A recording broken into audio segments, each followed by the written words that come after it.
Muy buenas tardes. La Dirección de Extensión Cultural de la Universidad de los Andes le da la bienvenida a una charla acompañada, como dije, de un concierto. Esta charla titulada Mitos y Realidades de la Flauta, un viaje desde la prehistoria a la orquesta moderna. Esta serie de charlas que son previas a los conciertos de la temporada de la Camerata Wandes y que siempre, como tiene algún tipo de vinculación con el siguiente concierto. Así que también es una muy buena oportunidad de prepararnos, de tener conocimiento y obviamente enriquecer la experiencia que nosotros vamos a vivir en el concierto, independiente que la pasemos muy bien en esta charla. Al igual que las otras charlas, nos acompaña Julio Garrido Letelier, ¿ya? Julio Garrido es licenciado en composición musical por la Universidad de Chile, candidato a doctor en historia en por la Universidad de los Andes y magíster en historia y gestión del patrimonio cultural de la misma institución. Muy bienvenido, Julio. Antes de darte la palabra, solamente recordarles a todas las personas que están presentes en este momento que hay una primera parte de exposición para después una parte de preguntas y respuestas que enriquece bastante este espacio que tenemos. Así que esa participación se hace a través del chat.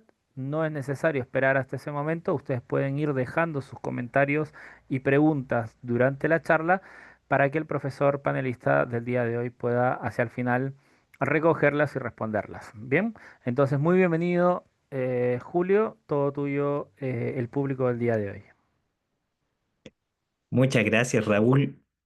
Quiero agradecer también a Josefina Tocornal, la directora de Extensión Cultural, al maestro Giovanni Panela, el director de la Camerata Wandes, y a Francisco Brunner, el jefe de proyectos musicales, por la nueva oportunidad de compartir esta charla con ustedes. Muy buenas noches y bienvenido.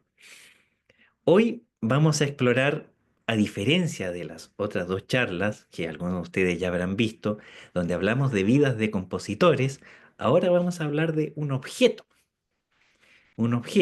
que a la vez es un instrumento musical, un objeto que vibra, que permite generar sonidos musicales, la flauta. Podríamos pensar que la flauta es un simple tubo con agujeros, pero en realidad ha inspirado mitos, ha revolucionado técnicas, ha encantado a compositores desde la época de las cavernas hasta nuestros días. Este instrumento entonces va a ser el objeto de nuestro viaje por la historia. Vamos a conocer la flauta desde sus primeros vestigios, pasando por distintas épocas, cómo el instrumento se fue desarrollando, especialmente concentrándonos en el desarrollo que tuvo en Europa, pues de ahí es donde se origina la flauta de concierto que pertenece a nuestra Orquesta Sinfónica Moderna. Sin embargo, no dejaremos de mencionar algunos interesantes ejemplos de otros lugares del mundo. Vamos a escuchar distintos repertorios de distintas épocas con intérpretes muy buenos y vamos a disfrutar, compartir en esta hora en torno a este instrumento musical que forma parte de nuestra vida cotidiana desde hace muchísimos años. Comencemos.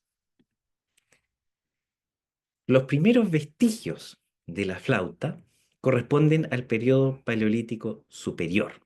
Aquí en la imagen tenemos la flauta Hohle-Fels, hallada en Alemania, el año 2008, que es una flauta datada hace más de 40.000 años de antigüedad. Está en un hueso, en una tibia en particular, de un buitre y tiene perforados 5 orificios donde se podía digitar, se podía cambiar entonces la manera en que este hueso vibraba al ser soplado. Y aquí tenemos una primera característica de la flauta. Es un tubo con orificios que se sopla para generar sonido.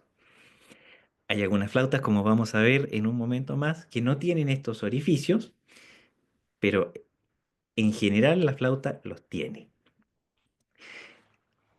La fabricación de estos instrumentos solía hacerse con hueso, con marfil también. Han sido las excavaciones arqueológicas han encontrado este tipo de herramientas, de instrumentos, y esto nos proporciona evidencia empírica de la música prehistórica. La música que especialmente en ese sector de Europa se habría cultivado con este instrumento de viento y que algunos estudiosos afirman que podría haber sido la ventaja comparativa de ciertas tribus que se hallaban en esa zona, en el norte de Europa, frente a otras tribus que al no practicar la música no cultivaban el mismo tipo de vínculos sociales que hacían las tribus, los grupos humanos que practicaban la música. Solamente podemos elucubrar para qué se usaba esta flauta. Por supuesto que se ha aventurado que podría tener una función ritual, pero nada descarta que también se haya usado en el baile social, por ejemplo, que es un doble uso, un instrumento ritual y a la vez un instrumento de la vida social, un doble uso que se ha mantenido a lo largo del tiempo. Se han encontrado estas pequeñas flautas junto con los ejemplos más tempranos del arte figurativo, las conocidas pinturas rupestres. Entonces, la música y la escultura como expresión artística se han desarrollado así simultáneamente por los primeros grupos humanos. Vamos a ver en la siguiente diapositiva cómo habrían sonado estos instrumentos.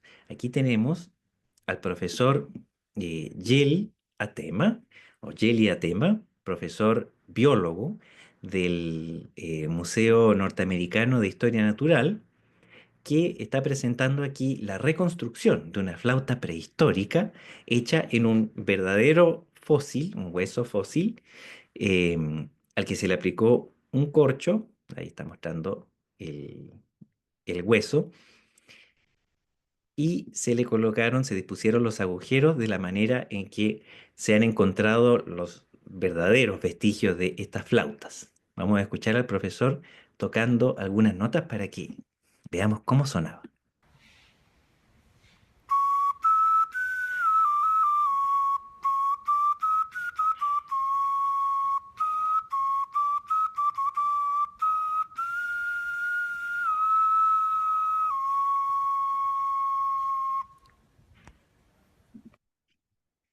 Ahí está, el profesor Gili Atema fue, además de un famoso biólogo, fallecido hace poco, el año pasado, fue un flautista muy estudioso.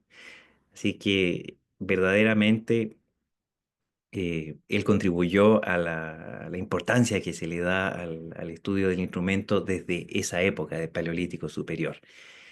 Se mezclaron ahí sus dos pasiones. Nos pudimos dar cuenta, la flauta, en la medida en que los agujeros se iban cubriendo o descubriendo, entonces nos entregaban distintas alturas, distintas notas. Unas pocas notas tenía esta flauta prehistórica, pero eso rápidamente fue cambiando. Vamos a ver cómo es que la flauta, siendo un instrumento eh, tan antiguo, fue también adquiriendo un ribete místico y mitológico, especialmente. El primer mito que vamos a ver hoy es un mito griego, el mito del aulos, que es un instrumento que, si bien es cierto, no es técnicamente una flauta, porque funciona, es un tubo, por supuesto, con agujeros, pero funciona no soplando directamente sobre él, sino que por medio de una lengüeta. Se parece más al oboe moderno. Sin embargo, es un instrumento de viento emparentado con la flauta y que tiene una rica mitología alrededor que es interesante revisar. El mito del Aulós está narrado por el poeta Píndaro, que vivió entre los siglos sexto y quinto antes de Cristo. Dice que la diosa Atenea diosa de la sabiduría, también de la guerra, decidió inventar un instrumento musical de caña para imitar el grito de Medusa, un grito atroz e inquietante. Medusa es esta gorgona de cabellera serpentina y mirada petrificante, transformaba en piedra a quienes miraba. Custodiaba las puertas del Hades, impidiendo el paso de todo ser vivo a ese lugar.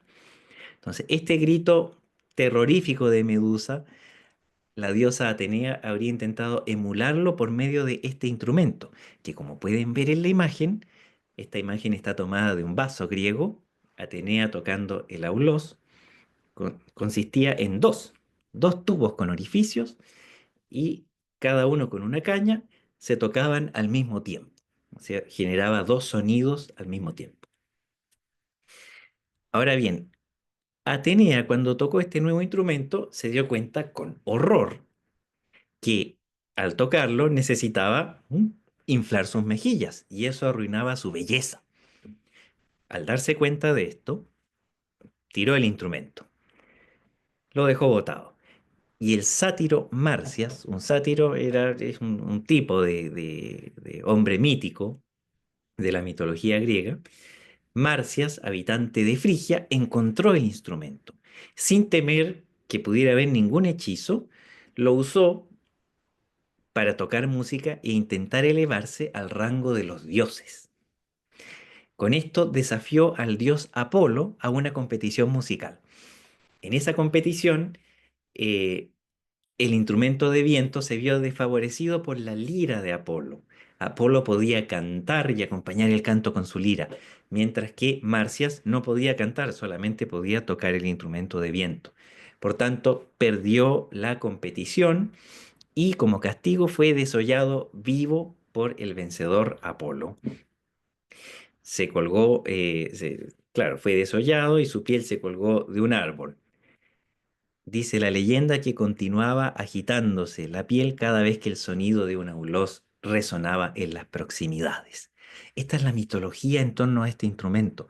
Lo cierto es que el aulós fue un instrumento musical usado en gran medida en la cultura griega y también vinculado a el culto, al culto a los dioses, especialmente a Dioniso.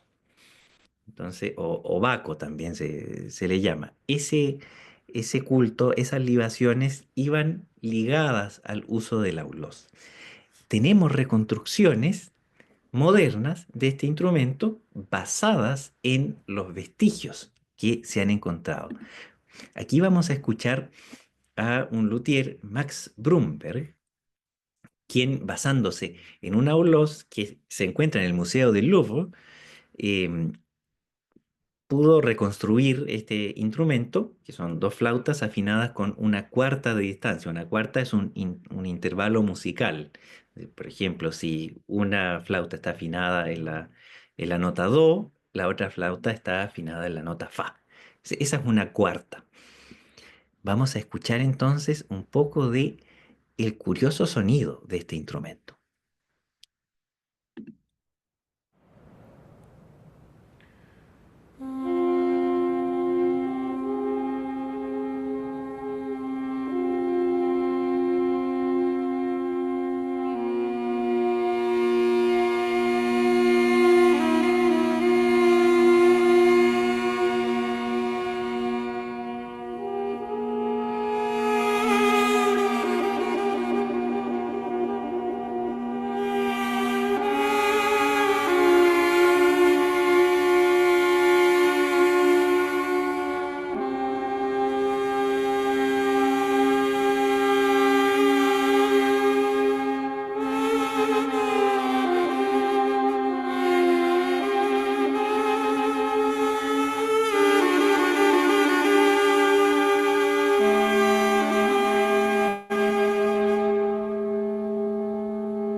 ¿Qué les parece? El sonido del aulós, ustedes se preguntarán en qué momento este músico respira, porque pareciera que estas notas duraran para siempre, por toda la composición. Está empleando una técnica muy conocida entre los flautistas y los instrumentistas de viento, la respiración circular, donde al tiempo que guardan entre las mejillas la cantidad de aire que se necesita para seguir haciendo sonar el instrumento, respiran por la nariz, algo que con mucha práctica se puede conseguir de manera que parezca que el instrumento tiene una cantidad, un fuelle de aire infinito. Bueno, no solamente el aulós existe en torno a una mitología, sino también tenemos al dios Pan y su siringa, también llamada la flauta de Pan. Bueno, Pan era un dios rústico de los pastores y el rebaño, venerado principalmente en Arcadia. Eh, a pesar de que ahí no contaba con santuarios en su honor, ni formaba parte de de los 12 dioses olímpicos principales, era especialmente venerado ahí. Era feo al nacer, tiene la piel de sátiro, tiene el aspecto de hombre con cuernos, barba, cola y patas de cabra.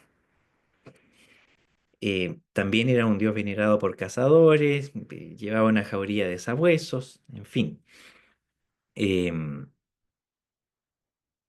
Era un dios que se decía tenía una vida simple, amaba las risas, el baile y la música.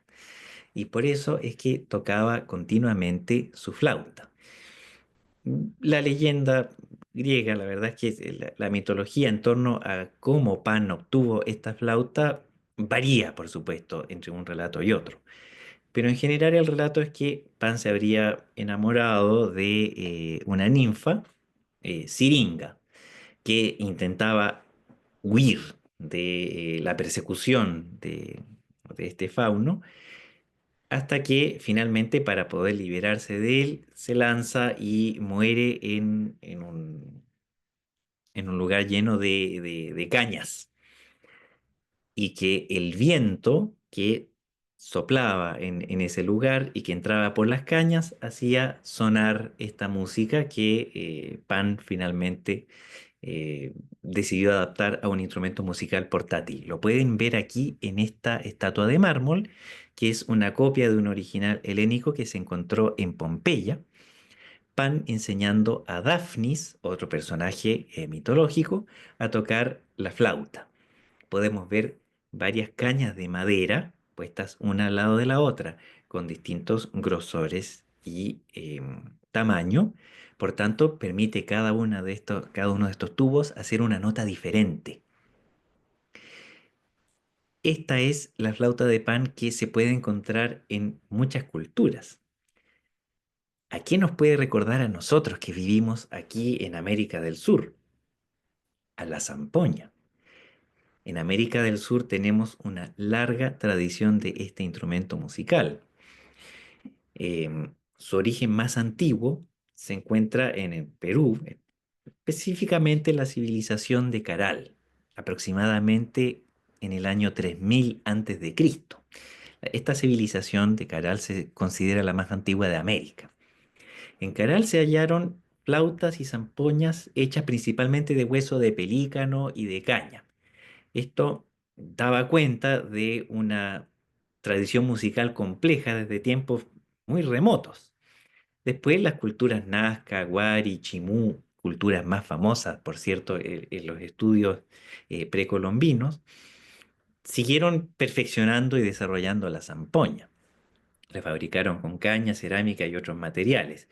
He querido traer la zampoña a esta charla por ser, primero, un ejemplo más conocido para nosotros, pero especialmente por ser una práctica instrumental, una cultura musical con repertorios y con una manera de hacer los instrumentos que se ha mantenido por muchos siglos. Entonces hemos recibido esa cultura y se sigue cultivando. Vamos a escuchar al conjunto de zampoña de San Marcos. Este conjunto de zampoñas suele participar de festividades religiosas. Aquí están en un concurso de sicuris y sucumorenos que tuvo lugar en 2017 en Lima, Perú. Una sola zampoña tiene un sonido íntimo. También se estima que estaban vinculados íntimamente con los rituales prehispánicos. Y luego se vincularon a los rituales cristianos, principalmente en manifestaciones afuera del templo. Entonces, este conjunto de zampoña de San Marcos se ha especializado en este tipo de intervenciones, cuentan también con instrumentos de percusión. Si una sola zampoña suena muy íntimamente, un conjunto de zampoñas puede llegar a tener una sonoridad muy penetrante, similar a la de las bandas de bronces. Vamos a escucharlos. Aquí. Mm.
Muy bien. ¿Qué les parece? La flauta y, bueno, todos los instrumentos en realidad de la familia en su desarrollo en distintas culturas y civilizaciones lo asocian a un carácter espiritual. Esto es interesante de ver también, por ejemplo, en Oriente, donde tenemos el ejemplo entre varios, hay varias flautas en Oriente, pero quise traer a esta charla el shakuhachi, que es una flauta japonesa vertical. Vamos a poner aquí para que puedan verla. Ahí está. Ahí está el instrumentista tocando la flauta shakuhachi. Em, es vertical como la flauta dulce. Era utilizada por los monjes de la secta Fuke Zen, que eran seguidores del budismo Zen, en una práctica ritual que llamaban el Suizen, que era una meditación mediante el soplado del instrumento. Ahora, esto no significaba que los monjes simplemente se dedicaban a tocar música y con eso meditaban o hacían oración, sino que cada nota estaba prescrita para determinados puntos meditativos. O sea, era una música que no era libre en su composición. Sin embargo, bueno, durante el periodo Nara, en la historia de Japón corresponde al siglo octavo, se introdujo desde China hacia Japón, se usó como instrumento secular de la música cortesana y a comienzos del periodo Edo, recién en el siglo XVI, el grupo de monjes Komuso, que eran itinerantes de la secta Fuki, desarrollaron esta práctica de meditación sonora. Nuevamente tenemos la flauta como un instrumento vinculado a la meditación, a la oración y a las prácticas religiosas. Ahora bien, para esta oportunidad les quise traer una pieza interpretada por músico Rodrigo Rodríguez, una pieza moderna, la verdad es que compuesta en 1954, Hitomi, para shakuhachi solo, compuesta por Hori Kojiro, un compositor que hizo esta pieza para una película del año 1954, dirigida por Keisuke Kinoshita. Vamos a escuchar entonces esta pieza para que puedan conocer el sonido de esta flauta de otra parte del mundo, en otra civilización, y que sin embargo comparte muchas características con las flautas que estamos viendo.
Ahí teníamos el hermoso sonido del shakuhachi en esta composición de 1954 y que sin embargo es profundamente evocativa. Otra característica de la flauta, como vamos a ver a continuación. El instrumento en Europa se fue desarrollando. Evidentemente, de las primeras flautas de hueso comenzamos a tener flautas de madera. Aquí en la pantalla tenemos la flauta de Dordrecht en Holanda, fechada entre 1335 y 1418, la flauta de Göttingen de Alemania, fechada en el siglo XIV, y la flauta de Puck en Polonia, entre los siglos XIV y XV, que es una flauta que se conserva en muy buen estado. En esto ya podemos estar divisando la flauta moderna dulce, la flauta recta, que probablemente muchos de nosotros conocemos desde la infancia, por haberla tocado en el colegio. Esta flauta dulce o flauta de pico, formada por un tubo cilíndrico con 8 orificios, se produce el sonido cuando el intérprete sopla por medio de la boquilla, haciendo chocar el aire contra un bisel. Lo vamos a ver en un diagrama más adelante. Este instrumento se desarrolló en la Edad Media, pero yo me atrevo a decir que tuvo un apogeo, una época de oro en el Renacimiento y el Barroco.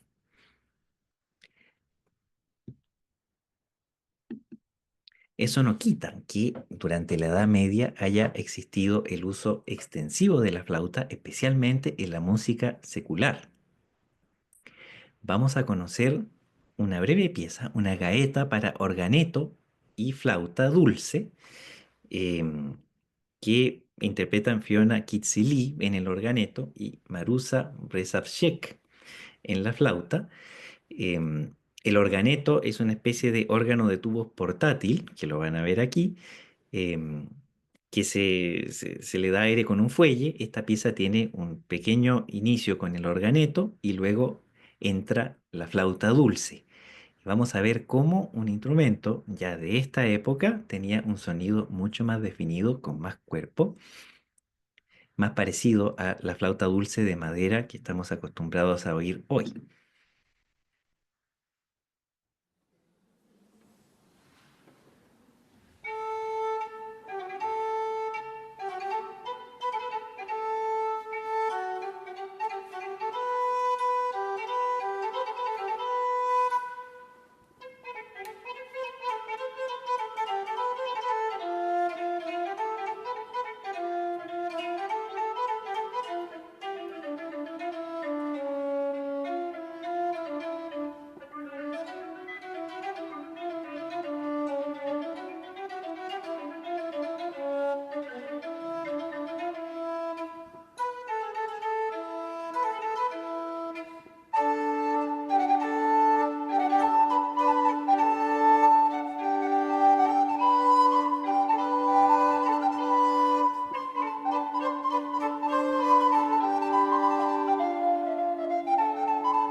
Muy bien.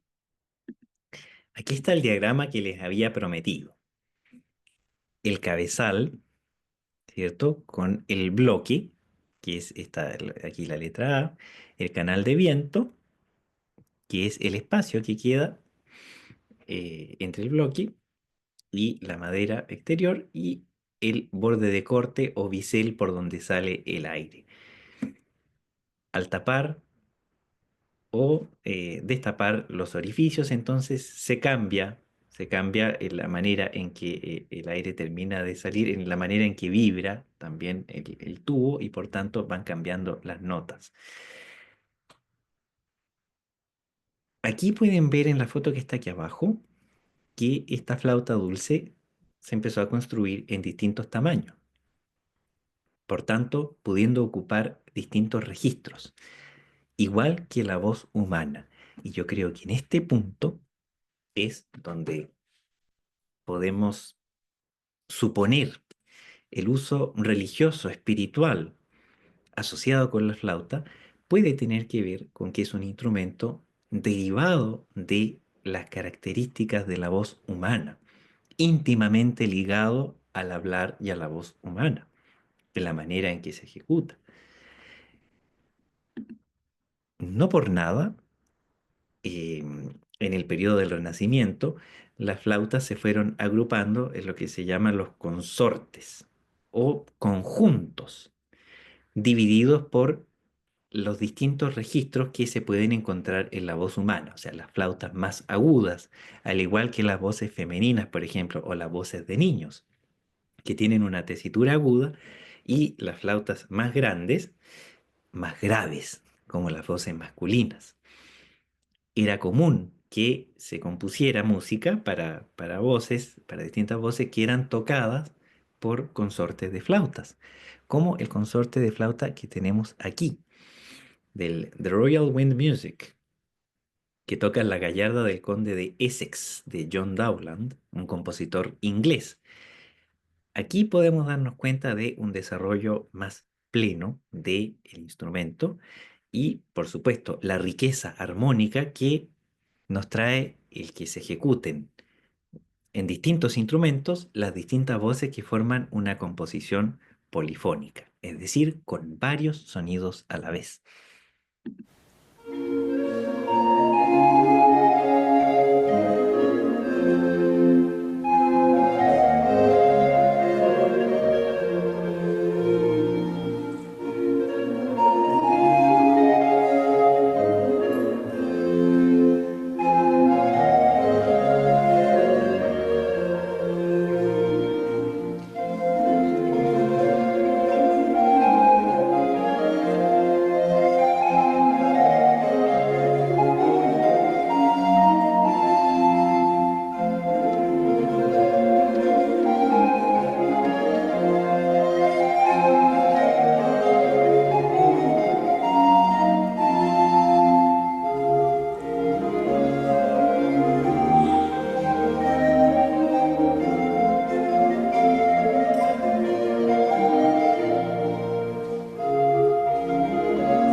Muy bien, nos queda claro entonces el desarrollo de la flauta hacia o sea, un nivel, a unas posibilidades técnicas más acabadas.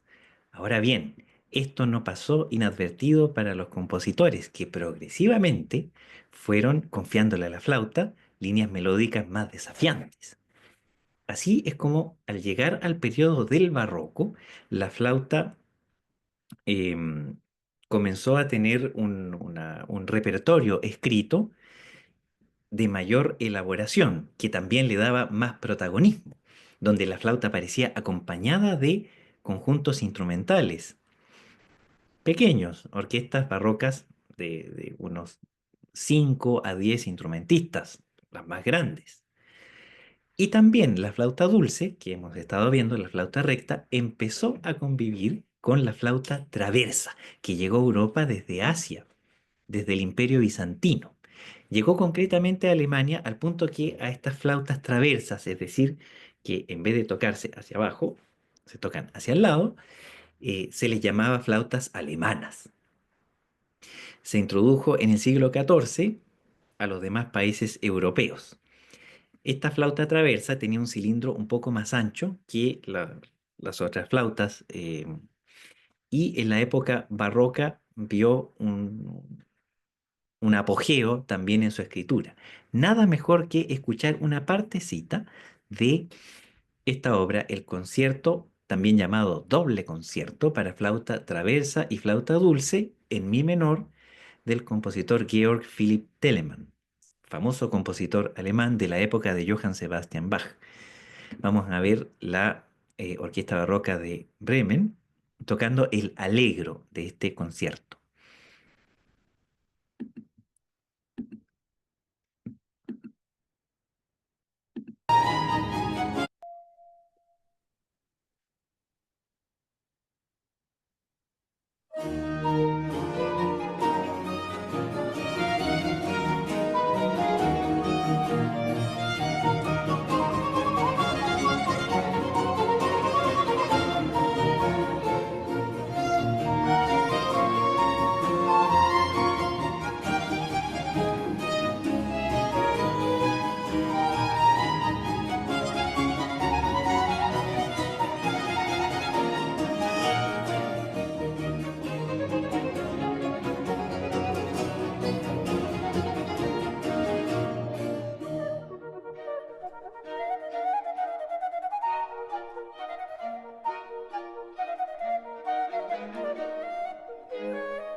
Ahí pudimos observar entonces una música más compleja, una música más desafiante, que se confiaba a la flauta. Antonio Vivaldi, famoso compositor italiano, compuso 6 conciertos para flauta. Ya con estas posibilidades técnicas, eh, escribió hermosa música que se ha vuelto una parte fundamental del repertorio para el instrumento. Lo mismo Mozart, de quien hablamos hace 2 charlas atrás, conocido por sus conciertos para flauta, a pesar de que él escribió un doble concierto para flauta y arpa y un concierto para flauta y orquesta propiamente tal. El otro concierto para flauta y orquesta de Mozart en realidad era originalmente para oboe, pero se suele tocar en flauta porque eso se hacía mucho en esa época. Si no se tenía un oboe solista, tocaba un flautista solista. Pero bueno, la flauta aún así no tenía la sonoridad y proyección que se necesitaba para poder hacer frente a una orquesta cada vez más grande, como se fue presentando en el periodo clásico y más aún en el siglo XIX. Ahí va a entrar una figura fundamental, y con esto llegamos ya a la última parte de nuestro viaje por el tiempo, con Theobald Böhm, un inventor y músico alemán que es quien rediseñó realmente la flauta moderna con el sistema que lleva su nombre, sistema Böhm, que lo pueden encontrar escrito con OE, Bohem. Es un diseño innovador de llaves y agujeros para mejorar la afinación y la ergonomía. Antes las flautas estaban reducidas a que las posiciones tenían que ser las que podía hacer la mano, no se podían apretar hoyos que quedaran fuera del rango de la mano. Pero bueno, con el sistema de Böhm de llaves, entonces era posible tapar agujeros, varios agujeros, con un solo toque. Eso facilitó muchísimo la ejecución y también las posibilidades de la flauta. Este es el instrumento que domina hoy nuestras salas de concierto. Entonces, él como experto en acústica, pero también como un experto joyero, la verdad, era orfebre, pudo experimentar con distintos materiales, flautas de madera, pero también flautas de plata y flautas de oro. La flauta pertenece al conjunto de instrumentos de madera. Sin embargo, actualmente la mayor parte de las flautas modernas se hacen en metal. Este sistema de digitación de Böhm se adaptó a otros instrumentos. En la casa de Louis Loewe, un constructor francés, se perfeccionó esta flauta de Böhm y entre 1870 y 1880 le fue muy bien, compraron flautas de músicos de todo el mundo. Aquí en Chile la introdujo el flautista Ruperto Santa Cruz, que trajo, bueno, su primera flauta moderna se le quemó en el incendio de la iglesia de la compañía y mandó a comprar otra precisamente a la casa del francés Louis Lot. Pueden ver eh, más detalles de Roberto Santa Cruz en el estudio que se publicó en la revista musical chilena el año 2022. Se llama El primer flautista que tenemos en Chile, Ruperto Santa Cruz y los inicios de la interpretación de la flauta moderna en el país, que estudia precisamente esta introducción del flautista moderno, el flautista que da conciertos. Con el sistema de Böhm tenemos la familia moderna de flautas que se usan en la orquesta sinfónica. El flautín, que es el más pequeño, las notas más agudas, la flauta traversa en do, que es la flauta básica, una flauta alto en sol, que hace sonidos más graves, la flauta baja y la flauta contrabajo, que se ve muy poco en las orquestas, más bien en ensambles de flautas. Hacia el siglo XIX y especialmente en el siglo XX, empezó a haber compositores que se atrevieron a escribir conciertos para flauta. Carl Reinecke, por ejemplo, con su concierto en re mayor, Jacques Ibert con su concierto de 1934, Carl Nielsen, compositor finlandés, el año 1926. Estos conciertos se han vuelto parte del repertorio de los flautistas. En el concierto del próximo miércoles de la Camerata Wandes eh, van a escuchar un concierto para flauta de Saverio Mercadante y el estreno en Chile de la Pastoral para flauta y orquesta de cuerdas de un compositor argentino, Mauricio Charbonnier. Así que les recomiendo que vayan si no tienen entradas para escuchar este hermoso concierto. Me decía Raúl recién que quedaban pocas. Yo quise traer una obra principalmente para cerrar este viaje, que es Syrinx de 1913, una obra de Claude Debussy, que fíjense, Syrinx es el nombre de Siringa, la ninfa a la que el dios Pan perseguía. La historia se repite.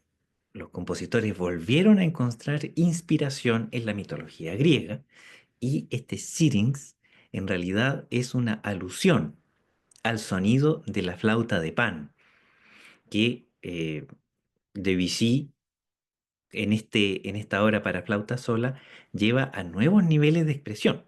La dedicó al flautista Louis Fleury, está inspirada en el mito de Pan y Actualmente tiene un estatus canónico en el repertorio de flauta, es decir, que es parte del repertorio que cualquier flautista de concierto debiera dominar. Vamos a escuchar cómo Debussy lleva esta flauta moderna, sola, sin acompañamiento, a un nivel de expresión que marcó la pauta en cómo se compuso para la flauta a partir del siglo XX en adelante. Escuchemos a Emmanuel Paul.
Preciosa obra la de Debussy. Si les gustó, la pueden escuchar en vivo el 11 de agosto, que me parece que es el próximo lunes. Sí, próximo lunes, 11 de agosto, a las 13 horas en el Museo de Arte de la Universidad de los Andes, donde Leonardo Spelzini, que va a ser el flautista solista del concierto de la Camerata Wandes, va a tocar repertorio para flauta sola de Carl Philipp Emanuel Bach, va a tocar Sirens de Debussy, también obras de Barés, Piazzolla, Ibert, Arthur Honegger. Así que les recomiendo, si pueden asistir, si tienen la posibilidad, para oír a la flauta moderna en este tipo de repertorio que es una experiencia realmente interesante. Vamos a cerrar este encuentro en torno a la flauta reflexionando en que la flauta en ningún caso, a pesar de su antigüedad, a pesar de llevar con nosotros 40.000 años, ha perdido vigencia y ha dejado de inspirar la imaginación de compositores. Tampoco ha perdido el vínculo con lo mágico, con lo espiritual. Tenemos un ejemplo, un último ejemplo moderno, la flauta hoy, en la saga de películas de Harry Potter, que seguramente muchos de ustedes estarán familiarizados, Harry Potter y la piedra filosofal, tenemos esta pieza, Nimbus 2000, con John Williams y la Filarmónica de Berlín. Es una miniatura, una pequeña pieza, pero donde las flautas, con este aspecto mágico en realidad y juguetón propio de estas escobas que vuelan por el aire, sirven para evocar ese tipo de imágenes.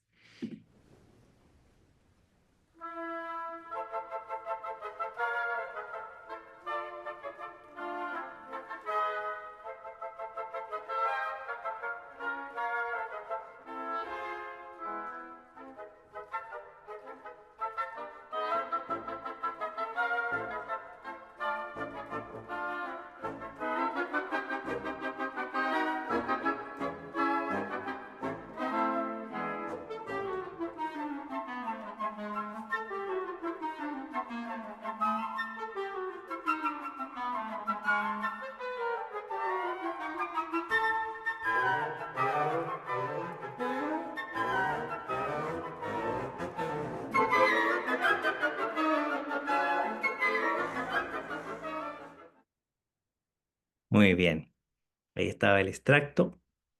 Les quiero agradecer que me hayan acompañado en este viaje por la flauta y quisiera decir que finalmente 40.000 años de historia, si es que no más, la flauta ha tenido, a diferencia de otros instrumentos que han ganado más popularidad y vigencia y la han ido perdiendo con el tiempo, la flauta sigue siendo parte de nuestra vida cotidiana. La flauta o otros instrumentos emparentados con ella. Este instrumento de viento, yo diría que es parte de la cultura humana. Donde hay cultura humana, ciertamente va a haber alguna clase de flauta. Muchas gracias. Bien, eso, como varios están haciendo así. Muchísimas gracias, Julio, por tu exposición. La verdad que nos has elevado el espíritu, nos has hecho revolotear por los jardines de Hogwarts e inclusive nos has hecho visitar Tierra Santa, me refiero a Perú. Así que, bien, bueno, muchísimas gracias también por la participación de las personas que han estado presentes en esta charla. Ahí el director Giovanni Panella, bueno, nos decía cuando apareció el organeto, que es el mismo de la famosa iconografía de Santa Cecilia. Bien, los invitamos a dejar sus comentarios, sus preguntas, sino para ceder también el micrófono a Giovanni, pero principalmente, bueno, hermoso sonido de la flauta Shakuhachi de Pilar Garrido. em, Después, bueno, muy interesante la exposición, Erika Valdés, Liliana Galdames, gracias, ha sido un bálsamo de cultura y un bálsamo para el espíritu. Bernardo Let, gracias Julio, muy interesante. Y bien datada conferencia. Patricia, muchas gracias, interesante exposición, bella selección musical para flauta, un agrado. Lindísima exposición. Bueno, el director que ya tendrá la oportunidad de decirlo en vivo. Esther Sepúlveda. Claro, ahí nos van diciendo nos van preguntando también acerca de los próximos conciertos. Así que bueno, esa información se la voy a enviar junto con la grabación a todos los que se inscribieron a las charlas, como siempre lo hacemos. Bien, pero el concierto de todas maneras es el día jueves 14 de agosto a las 19 horas y como les bien dijo el profesor Julio, bueno, aún hay entradas disponibles, así que aún están en disposición de ir, pues bueno, pueden ir a comprar las entradas y acompañarnos. Y además, bueno, nos dejó picando esa última parte de julio, o con mucha curiosidad de saber cuál será el bis que nos tiene preparado el director Giovanni Panella para este concierto, ¿no? Algo que nos ha sorprendido todas las veces, bueno, no queremos, ya quisiéramos saber. Pero bueno, Giovanni, cedo la palabra a ti, te voy a solicitar ahí para que puedas comentar y dar algunas palabras. Sí, gracias a todos, gracias Julio. Realmente yo no quiero decir más que palabra de felicitaciones para tu exposición, realmente un trabajo hermoso, bien profundo, pero al mismo tiempo ameno. Así que maravillosa tu exposición. Eh, no voy a decir nada sobre el bis, simplemente diré que es el más de repertorio de todos los bis que hemos ofrecido, pero algo igual con chispitas. Creo que algunos de los oyentes estaban preguntando sobre la fecha y lugar del concierto de Leonardo Spelzini, del solista con flauta sola. Creo que es en el museo el lunes 11 a las 13 horas, si no me equivoco. Así que damos este dato.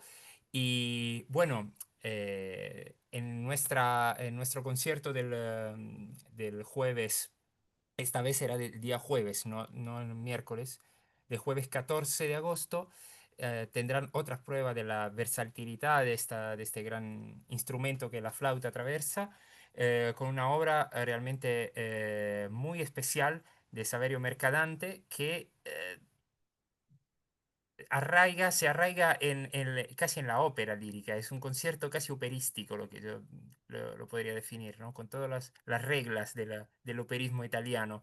Así que es algo muy interesante que no se escucha a menudo. Así que nada, quiero simplemente dejar este dato y felicitar una vez más a Julio, que ha sido realmente un excelente relator. Gracias. Muchas gracias, maestro. Así que bien, Julio, te cedo el micrófono para que puedas cerrar la charla del día de hoy y bueno, dejar a todos muy invitados justamente a estas dos actividades que tenemos, aprovechando también que el director de la Camerata de la UANDE ya se encuentra en territorio nacional, así que esperamos aguacero pronto. Es el recital de flauta en el Museo de Artes. Leonardo Spelzini, obviamente, es el día 11 de agosto, lunes 11 de agosto, a la 1 de la tarde.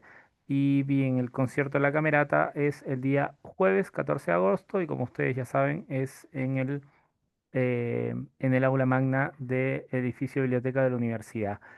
Julio, eh, por favor, todo tuyo el micrófono para que puedas cerrar la charla del día de hoy, agradeciéndote nuevamente y felicitándote por esta charla. Solo me queda agradecer la oportunidad. Uno pocas veces, especialmente en la agitada vida moderna, puede detenerse a contemplar eh, muchas veces la riqueza de la vastedad de la cultura humana. Entonces, la oportunidad de que yo pueda preparar esta exposición y la oportunidad que el público que nos acompaña hoy pueda presenciarla, ya sea aquí en vivo o bien por medio de el video en YouTube que se sube después. Son preciosos minutos que son un regalo que creo que es necesario tomar conciencia, que estas cosas son necesarias, que hay que detenerse y que hay un gran mundo que explorar. La actual tecnología nos permite acceder con facilidad a estas grabaciones, a poder disfrutar de instrumentos en distintas épocas y en distintos lugares, de distintas culturas. En esta posibilidad tan rica es una gracia tremenda que la universidad pueda organizar estos espacios donde podemos encontrarnos y compartir en torno a la música. Así que nada más que reiterar mis agradecimientos. Bien, entonces muy buenas tardes a todos y nos encontramos en una próxima charla. Que esté muy bien, nos encontramos nuevamente.